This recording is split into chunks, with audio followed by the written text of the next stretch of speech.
Merci, Monsieur le Président.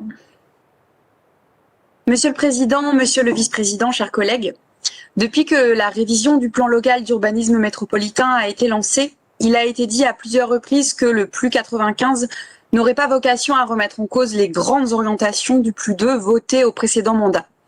Au contraire, pour notre groupe, Métropole écologiste, citoyenne et solidaire, cette révision doit être l'occasion de résoudre une contradiction dans les termes mêmes du plus 2. Celle qui consiste à vouloir impulser un nouvel élan en matière d'attractivité, tout en prétendant se montrer exemplaire sur le plan environnemental.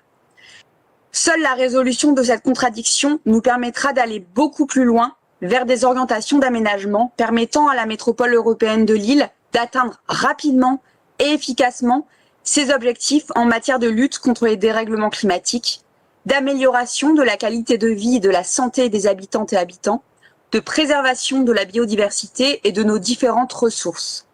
Et résoudre cette contradiction implique d'identifier l'intérêt général métropolitain. L'attractivité consiste à vouloir attirer toujours plus d'activités économiques et toujours plus de jeunes cadres dynamiques sur notre territoire. Un territoire dont la superficie et les ressources, elles, restent les mêmes, à peu de choses près. Il y a forcément un moment où ça bloque, comme lorsqu'on essaie de faire entrer son pied taille 42 dans une chaussure taille 38. Il y a forcément un moment où l'on se retrouve à bétonner des terres arables, comme à Illy-Salomé, à densifier au-delà du raisonnable des quartiers dont les habitantes et habitants aspirent à respirer, à aggraver la thrombose routière, à rejeter au-delà des frontières de la MEL les personnes qui ne sont plus en capacité de s'y loger. Un enjeu dans une métropole où le taux de pauvreté est supérieur à 20%. Parce qu'au-delà des limites physiques de notre territoire qui nous commandent de cesser cette course à l'attractivité, demandons-nous à qui profite cette attractivité. Quel type d'emploi permet-elle de créer? Qui subit le plus gravement les nuisances qu'elle génère? Correspond-elle à la logique que nous souhaitons voir prévaloir, par exemple dans nos relations avec les territoires voisins? À cette logique d'attractivité, substituons plutôt des orientations d'aménagement favorables à un développement économique endogène.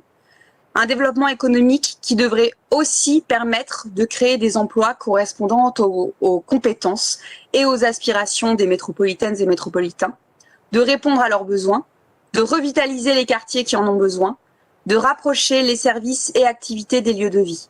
Cela permettra aussi de diminuer progressivement, mais inexorablement, la place de la voiture dans les centres urbains. Par ailleurs, pour transposer notre plan climat, air, énergie territorial dans notre plus 95, associons à un compte foncier priorisant le renouvellement urbain, c'est un potentiel de 2000 hectares, associons donc une exigence de qualité de la densité en termes de cadre de vie des habitantes et habitants, y compris dans les zones bien desservies en transport en commun. Cette notion de densité vivable et heureuse mériterait de faire l'objet d'un débat citoyen d'ampleur, en particulier après la crise sanitaire qui a révélé et non créé l'asphyxie subie par certains de nos concitoyennes et concitoyens dans leur quartier. Faisons nôtre l'objectif de zéro artificialisation nette des sols, en y ajoutant là encore une considération relative à la qualité des sols. Il serait faux de penser que nous pouvons artificialiser des terres de bonne qualité en compensant par de la débétonisation de sols qui n'ont pas respiré et n'ont pas été nourris depuis des décennies. L'ensemble de ces orientations nécessite qu'un principe de solidarité préside à l'ensemble de nos décisions d'aménagement et de construction de logements notamment. Solidarité à l'égard des populations qui ont le plus de mal à se loger, solidarité à l'égard des communes gardiennes de l'eau dont la capacité à construire se voit réduite à la portion congrue au bénéfice de toutes les métropolitaines et métropolitains, solidarité avec les territoires voisins qui ont jusqu'à présent pâti de la métropolisation. Je vous remercie.